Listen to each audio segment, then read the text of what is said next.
The Bond of Trust banner features characters from Blazing Blade. Today we'll be talking about Urk, Louise, Farina, and Pent. We'll be going over their stats, skills, and discuss some general playstyles. Our 4-star focus unit is going to be Urk this time. You can get him at 4-star and 5-star rarity, and he will be demoted to the 4-star pool after this banner is over. The 40 summon spark is available, but with this update we got some new features to talk about. We have a brand new item called Celestial Stones. Starting with this banner, you can obtain 1 Celestial Stone every time you use the 40 summon spark. In the future, if a banner has multiple sparking opportunities, you can get a Celestial Stone for each one. I think the only time this has happened was last year's Choose Your Legends 4 banner where you could spark 4 times. With your shiny new Celestial Stones, you can exchange them in a new shop for Farm of Souls, Trade Fruits, Dragon Flowers, and more apparently. You can see this shop in the shop tab. As you can see, it costs 4 Celestial Stones for 100 Trade Fruits, 3 stones get you 1 Farm of Soul, which is pretty huge considering you actually have to pay money for those. Then you can get 100 Dragon Flowers of whichever type you want for 1 stone apiece. There are limits to how many of these items you can buy, but the shop is scheduled to be reset around every half year. For this first time, the next reset is on November 1st, 2021. They did mention that when the next reset happens, a new lineup of items may appear, and I assume this is just future proofing in the case we get new rare items that may be worth the cost of these Celestial Stones. Basically, Celestial Stones are bonus items you get every time you spark, and you can purchase other things with them. As far as I can tell, this is purely a bonus feature. Obviously, it's an incentive to spark more, which is to summon more, and I think it may be a sign they might try to extend the spark mechanic to other types of banners, such as seasonal ones. We'll just have to see. Back to the banner, as a unit, Urk is a Red Infantry Mage. We just keep getting more and more of these guys, but Urk brings some enticing benefits with him. For stats, he has 45 HP, 35 attack, 39 speed, 19 defense, and 27 resistance. 35 attack, 39 base speed is insanely good for a demoted unit. This ties for fastest Red Infantry Mage, and Urk also has a speed super boon. That's pretty crazy. Urk also has very high base HP, tying for second highest in the game for any mage. This does come at the cost of lower defense, which is usually the case, and lower res as well. He does have a res super boon, however, but if you want high res, you may as well try out Miranda or even No instead. Urk's main advantage is his ridiculous base speed. No wonder they gave Mail Morgan such a good refine, because Urk was coming in hot. For skills, Urk's gonna bring nothing new unfortunately, however he has some really solid stuff. He brings the Red Fox Tome if you still want a copy of that, then inflicts -4 all stats on the enemy when you initiate. Urk will then have Moonbow as his special. His A skill is Speed and Res Solo, and I'm pretty sure this is the first solo skill on a demoted permanent unit. With the incredible selection of solo sacred seals, I would say this brings some nice build options without needing a 5-star on a unit. Last, Urk has Speed Opening. This is a decent buffing skill since it always targets your fastest allies, so you can always buff them up from anywhere on the map. Not the first opening skill on a demoted unit, but it will be Speed Opening's first time on a 3 to 4-star summable unit. For builds, we'll definitely want to take advantage of Urk's incredible offensive spread. You just can't get much better than 39 base speed, and Urk already has the Red Fox Tome, which is one of the few offensive red tomes available. With the Speed Refine, you get 2 extra speed, and Speed and Res Solo gives a ton of stats to work with as well. If Urk attacks into an enemy mage, he will be able to shrug off a good bit of damage. Now for B skills, Desperation is the easiest to get option, and instant doubles can protect Urk in those longer fights. You can go with the usual Fury, Desperation, and Brazen Attack and Speed setup, or you can go for double solo skills. Speed Opening is fine to keep, but Rouse Speed and Defense is a more selfish option. For example, if you want to boost Urk's physical bulk to fight off more physical damage threats, you could keep Speed and Res Solo, but add on Rouse Speed and Defense, and then Attack and Defense Solo, or even Speed and Defense Solo for a Sacred Seal. Again, lots of Sacred Seal choices here. If you want more damage, then low Speed and Res improves Urk's damage potential. However, no follow-up can bypass skills that prevent Urk's doubles, and that's a really powerful ability to take down tankier units these days. As usual, if you need tons of damage, the good old Blade Tome is available. Since Urk has high base HP, you can also try to build more defensive while having his amazing base speed to work with. Definitely will be another good Red Infantry Mage merch project. Since book 5 started, we had No, who had okay speed, then we got Miranda, who had a little better speed, and now we have Urk, who blows both of them out of the water. With Mail Morgan's new refine, you got a lot of choices if you're looking for a low rated red mage. Next up we have Louise. Both Louise and Pent were on the previous bridal banner, but it's still fitting they arrive in their normal attire at the same time. Louise is going to be a colorless infantry archer. She has 41 HP, 37 attack, 42 speed, 16 defense, and 36 resistance. 37 attack, 42 speed, not a lot needs to be said about that. only one attack behind Shinon, still a very crazy offensive spread. Unlike Shinon, who tries to balance his defense and res stats, Louise sacrifices defense to have higher base resistance. It's not as high as Ronin's insane 42 base res, but 36 res is very much up there for the archer class. For old skills, Louise has Rally Defense Res Plus, nice for buffing a teammate. She then has self-boss via attack and speed oath, easy access to its stack, more attack and speed. For an heritable weapon, Louise brings the Rainbow Plus. Very literal name, this is essentially the Flyer's Rain C skills in weapon form. Specifically, Rainbow Plus inflicts -5 speed and defense on any foe within 2 spaces. We actually already have this weapon effect on Summer Joshua's Core Bow Plus. Joshua is also a part of the Norma 2 Combat Manual lineup, so if you really want this weapon, you don't actually have to summon Louise to get it. Rainbow Plus is a very simple weapon. You get the speed advantage and you deal more damage. Like the rain skills, Rainbow will also affect any foe your allies are fighting, making it a partial support weapon. This bow is always active, so it's going to be always giving you those debuffs in combat. For her new inheritable 8 skill, Louise brings attack and speed ideal 4. Before reading the description, the ideal skill line is a variant of the catch A skills.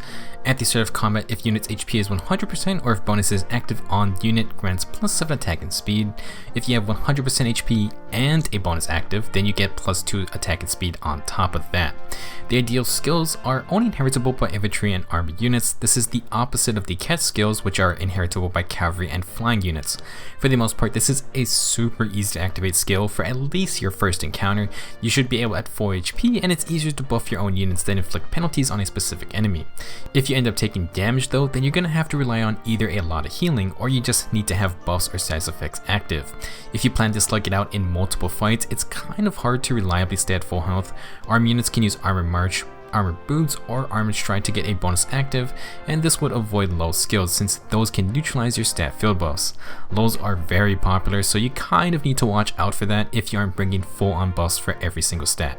For builds, you don't really need to change anything in Louise's base kit. She is going to be one very fast archer that deals a lot of damage, and she can do this on either phase. Attack and speed ideal at full power is +10 attack and speed, and attack and speed O tax on another +5 for a total of +14. Rainbow and then inflicts -5 speed and defense, so that's like a 19 speed and damage advantage right there. Kind of nasty. Louise just needs a proper B skill, and the easiest again to get would be Desperation. No follow-up isn't the choice to burst down a target, but Louise's defense stat is not that high, so you may need more defense for that. You could always instead offer Sturdy Impact or Sturdy Blow to try and tank one counterattack. If you want to help allies out, you can use things like Joint Drive Attack or Close Guard to go with the Rainbow's debuffs. If Louise is next to an ally and then they fight a melee threat, Rainbow will reach that enemy, so Close Guard will also be active. If you want a more selfish weapon, the Helmbow Plus via Pirate Bridget inflicts speed and defense debuffs and neutralizes speed and defense buffs. Bridget is also in the Divine Code shop, but she's at the very end of a path, so it's a bit expensive. If you want to try and be more defensive, you could try to play into Louise's decent res stat. Attack and res Bond or Unity would be nice, and you could go for a more laid back playstyle with things like the Rally plus Ruse combo. If you wanted to get Louise some defense, the Reindeer Bow from Winter Felix does boost defense and you get guard, although I think it's probably best to just focus on abusing Louise's good offensive stats to take out more enemies. She can also run Deadeye if you're annoyed with all those damage reduction effects. Overall, Louise does have some incredible attack and speed stats with decent resistance. She'll be quite powerful, but we also have monsters like Shinon, who just has a close counter bow, and he also gets a ton of stats that way. Not bad at all, but unique weapons do just generally give a unit that little extra something. Third on today's list is Farina, the middle sister of Farina and Fiora. She's a lance flyer, so can she stand out from the competition? For stats, Farina has 39 HP, 36 attack, 38 speed, 30 defense, and 30 resistance. Very interesting stat spread for a unit, pretty much good amounts of everything, and 30 defense, 30 res is a rare sight for any class type besides army units. Farina has enough attack and speed to dish out her damage, but she can and will be able to take some hits. For old skills, she comes with reposition and attack and defense rain as expected of a 5-star flyer. Farina will also have attack and speed catch 4, which was introduced by Legendary Claude, and instead of trying to add a different stat variant, they just gave her the same one. Like we mentioned, catch skills are for cavalry and flying units. They activate based on the foe's HP if it's at 100% or if they have a penalty on them. You don't need to worry about your own HP, but you probably do not want to use things like Savage Blow type skills, and it would be best to bring units who can inflict some debuffs. Now for her weapon, Farina has the Hotshot Lance. This is one of the weirder weapons in the game. It's a 60 might lance that exerts special trigger. However, if Farina has more than 25% HP, she gets bonus stats based on the number of dragon flowers you give her. With 5 dragon flowers, she gets a crazy +7 to all stats. This amount goes down by 1 for 4 and 3 dragon flowers. Then with 2 or fewer dragon flowers, she gets +4 to all stats. I assume fewer would include no dragon flowers, so if Farina is healthy, she should at least have +4 to all stats. To make things even stranger, if Farina has at least 3 dragon flowers and stays healthy, she neutralizes foes' bonuses during combat. Now, this is one way to make a unique unit. I don't think we've had a weapon that's affected by the number of dragon flowers on a unit. It should go without saying, but if you want to use Farina, I would assume you're going to give her the full +5 dragon flowers, +7 to all stats, and neutralizing the field buffs with faster specials is not bad at all. It's not insane, but Farina has such a balanced stat spread that she's going to be quite the stat stacking monster. For her other new skill, Farina brings attack and speed snag 3. If movement assist skill is used by unit or target's unit, inflict -6 attack and speed on the nearest foes within 4 spaces of both the unit and your target ally. Snag skills are only usable by cavalry and flying units, but they are ridiculously rare. I think this is the first one on a unit in the permanent pool. The B slot is always competitive, although flyers don't have that many easy to get options. If you use assist skills often, you can debuff the enemy front line. This debuff does emit from both units, so you can hit 2 enemies potentially, especially if you're end up surrounded. You can use it offensively or defensively, but these are skills that do require some execution and thinking. I think I mentioned in the last video, but snag skills could be fun on Kanto users since they can proc the debuff, then move afterwards to reposition. Again, if you plan to use Farina, you should probably pay up your dragon flowers. +7 to all stats and neutralizing field buffs is a good all-around effect, and Farina's stats are gonna be pretty wild. With 30 defense and res, you add +7 to that, you get 37. If you include her attack and defense range C skill, that's like 41 defense and res. And Farina's gonna have good attack and speed as well. She's gonna stack a bunch of stats, and with attack and speed catch and whatever sacred seal you go with, she's gonna be pretty sturdy for a lance flyer. I think she could be a fun brazen user, and we have things like brazen defense and res, so you can get even more defensive stats to keep on trucking. Now you do need to stay above 25% HP, so Farina may need some healing. Aether, Soul, Noontime, or maybe Mystic Boost could be an option. To apply debuffs to the enemy, you can also run Attack Smoke to keep the catch bonus alive. Only thing is that it can overlap with the snag debuff. With accelerated specials, Farina can run the typical Gale Force plus Heavy Blade setup. Her range skill does help in that endeavor, plus her insane attack and speed boost will be ripe for the job. Now I definitely think Farina can build for more mixed phase usage, or at least just a tankier build in general. An impact skill with Guard Bearing is pretty annoying, and you can give her time to get her specials off. She could probably get away with fun skills like Distant Counter, and even Io's Shield may not be terrible. I can only imagine what a highly merged Farina with Summoner Support and Blessings is gonna look like. Definitely would be a fun time. Farina's not doing anything super fancy, but lots of stats, faster specials, and field buff neutralization is pretty dang good in any situation. Last up is Pent. He's going to be a green infantry mage this time, and for stats he has 40 HP, 38 attack, 39 speed, 19 defense, and 30 resistance. Seems to be a pretty popular stat spread for this group. High attack and speed, low defense, and decent resistance. Pent is going to have attack and speed super boons. Speed creep is becoming quite scary, but Pent's kit may benefit more from the 4 extra attack. For old skills, he comes with Glimmer as his special. Pent then has low attack and res 3 and times pulse. Oh boy, looks like the setup for some big damage numbers. Pent's unique weapon is going to be the Tome of Regulae. This 14 might tome grants another +3 attack, bringing Pent up to 55 attack total. I'm skipping to the last part of the weapon here. At the start of combat, if foe's HP is more than 75%, Pent gets +6 attack and speed. Pretty basic attack and speed boost. Now for the main effect, at the start of the turn, grant special cooldown count -1 to any tome wielding allies within 2 spaces of Pent, including Pent, that has their special cooldown count at its maximum value. We just had Marista's Sham Sherwood a times pulse refined, but Pent brings a mage version of the skill for his team.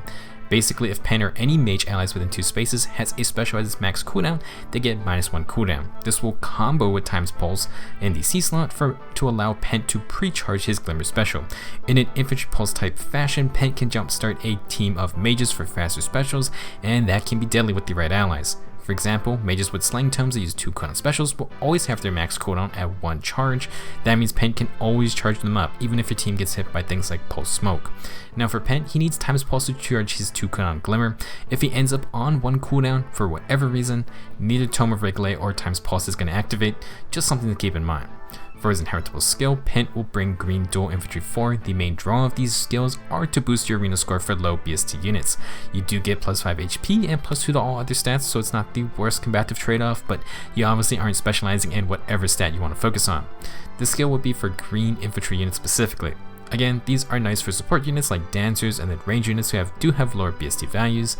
Someone like Nino with her Blade Tome already gets a ton of bonus attacks, so perhaps it's an option if you really care about arena score. So the idea of Pent's kit is very familiar. He is kind of like a green version of regular Lysithea. He can pre-charge his Glimmer on turn 1, you then blow up an enemy by one-shotting them, and then on the next player phase you recharge Glimmer again. This playstyle is scary to tank because he already has a special ready and Pent has low res to get rid of res buffs, and he inflicts -3 res on top of that. Tome of Regulate itself already gives him +9 attack, you then got his attack super boon, and finally you can double down on death blow skills to maximize the one-shot potential. If you want, Pent can also run something like No Follow Up if you cannot get a one-shot on a tank unit, or you can run things like Desperation, maybe for PvE content. Like his wife, if you need 2 attacks, you may want to boost his defense to survive a counter hit, otherwise Pent's ready to destroy those that can't fight back. As an ally, Pent can help set up a mage team with pre-charge specials. If you use Lysithea, she can actually cover green units for Pent, and since Lysithea usually pre-charges her own Glimmer special, you can actually upgrade her to something like Luna. If you add an Infantry Pulse ally on the team, Lysithea can then just even run Astra maybe. Same idea goes for Sonya and Dark Excalibur. That tome grants -2 special cooldown on turn 1, so Pent can add another cooldown charge on top of that. And if you get Infantry Pulse, then Sonya can already have Glacius ready. In general, Pent's going to be great with slaying tome mages. If you just had Ophelia and Pent on the team, she could actually charge up her AoE special just thanks to Pent, since she has her Mistletoe tome. Pent can even affect non-infantry units like Reinhardt or Dual Byleth, very scary potential. If you go for some crazy kind of infantry pulse team, then Pent can also run the skill to chain the cooldowns. Of course, you would need Ally to give him infantry pulse to make up for the lack of times pulse. For the most part, Pent is definitely going to be on some of those mage teams that stack infantry pulse already. Having pre-charged specials is very annoying, although if you cannot get the kill, you may run into some trouble. Pent can just stack full on attack, but if you need more speed out of him, that's not much of an issue. He's very fast already. He's going to do just fine for himself. That's it for this banner breakdown. Tomorrow we'll be taking a look at the next Grand Hero battle unit, Sonya. I'm sure a lot of people are going to bust out their Ninos for some fun. See you guys in the next video.